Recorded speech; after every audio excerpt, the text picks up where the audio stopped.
This article from Macworld is why 5G will give the iPhone 12 an advantage over every Android phone. The one thing I've been saying on my stream is that 5G is still not ready. I tell a lot of people, if you're in the market for a phone right now, don't get lost in the hype of 5G, because 5G for 2020 is still not worth the extra price. So for companies who are trying to sell you on 5G or trying to get you to spend more money on 5G, I tell you guys to hold off, because 5G still isn't widely, available. It doesn't have that much of a superior increase in speed over 4G, and in a lot of cases it it it underperforms. Like, usually 4G LTE is still better generally, but it's improving. It's just not the time for it. So I'm wondering why the iPhone 12, or at least why this article says why it would be an advantage. So let's go over that real quick. Um, the 5G iPhone 12 will reportedly cost the same as the 4G iPhone 11. Here's why that's a big deal. This sounds like clickbait. I hope this isn't clickbait. Even though the iPhone 12 might not arrive until Jack-o'-lanterns start. So again, there's word that the iPhone 12 will probably be pushed about a month back. We already know an awful lot about Apple's plans. Most notably, there will be reportedly be 4 iPhone models for the first time. So the one thing that I've talked about is how, for the first time, there's going to be an iPhone 12, or this purportedly iPhone 12 will be $649. So a $650 price point for the iPhone 12 with an OLED screen, an OLED display. And that'll be a first for Apple, especially being that cheap.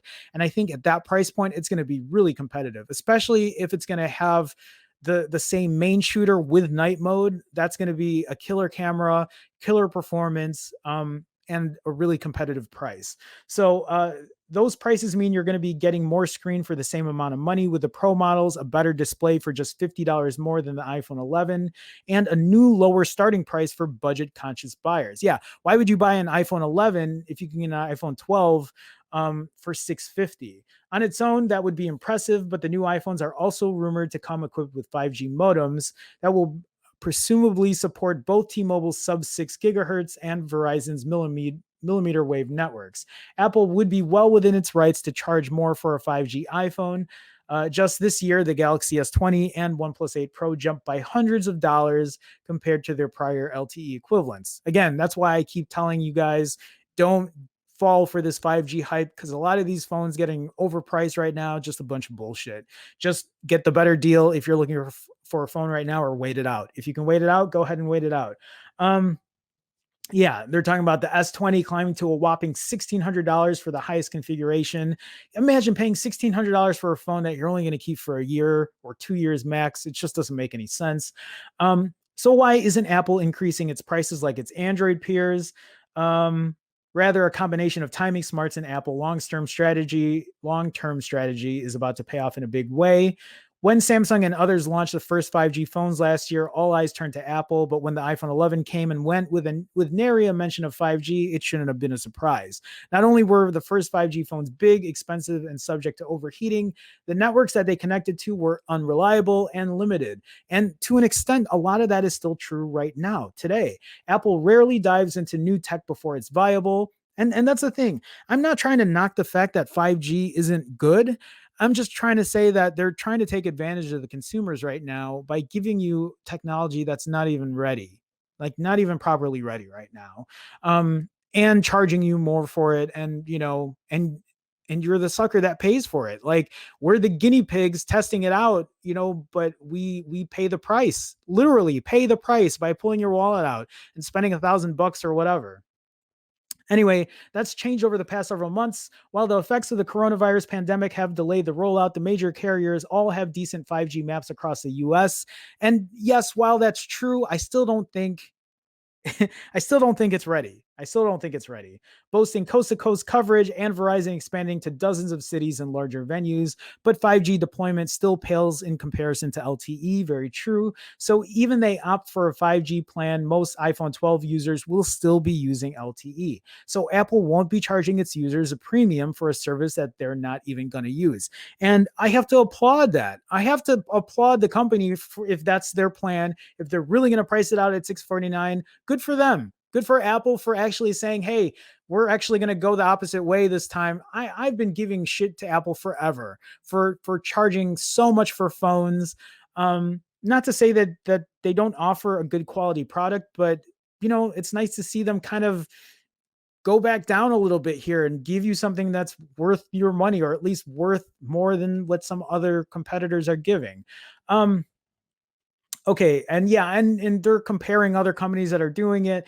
Qualcomm's double dip chips, and this is why a lot of companies are going for the 765 uh, G or 765 chipset, because they know that using the 865 Snapdragon chipset is going to cost a lot more. It might seem that Samsung and OnePlus are taking advantage of their most loyal customers, but the pricing for their 5G phones aren't entirely their fault. Yeah, but it's still way overpriced. I still think that they could cut their margins down. Their profit margins don't have to be disgustingly huge just to make. I can bitch about it all day, but whatever. So the top of the line Android phones all use Qualcomm's latest high-end Snapdragon processor, and this year's 865 price has entered the stratosphere, according to phone makers. When asked why the Poco X2 used a Snapdragon 730G chip rather than the Snapdragon 865 chipsets right now, all 800 series chipsets are extremely expensive, and the 865 being the first 5G generation is just a lot more expensive. And there's a catch. While the 865 is a 5G chip, there isn't a modem integrated into it for the first time since the 810 in 2015. On top of that, Qualcomm has made it so the two pieces, the 865 and the latest X55 5G modem, need to need to need to be purchased together, even if the phone isn't a 5G one. Okay, so the iPhone 12 won't have that problem. For one, Apple makes its own system on chip, so it doesn't rely on Qualcomm Snapdragon. For another, it's been making iPhones with external modems for years, so it's well aware of the power and heat needs. Even if the X55 5G modem costs more than the Intel XMM 7660 in the iPhone 11, it won't be anywhere near the exorbitant increase Android phone makers are seeing. Apple can absorb the 5G increase easier than Android phone makers and deliver 5G to all phones at the same time without needing to up the price or relegate it to pro models. Okay, we'll leave it there. Again, yeah, at a 650 price point for the iPhone 12, I think it's a great deal. I think a lot of this I guess I saw coming of why they were doing it. But yeah, I think we got the gist of it. We didn't need to get that deep into it. Okay, so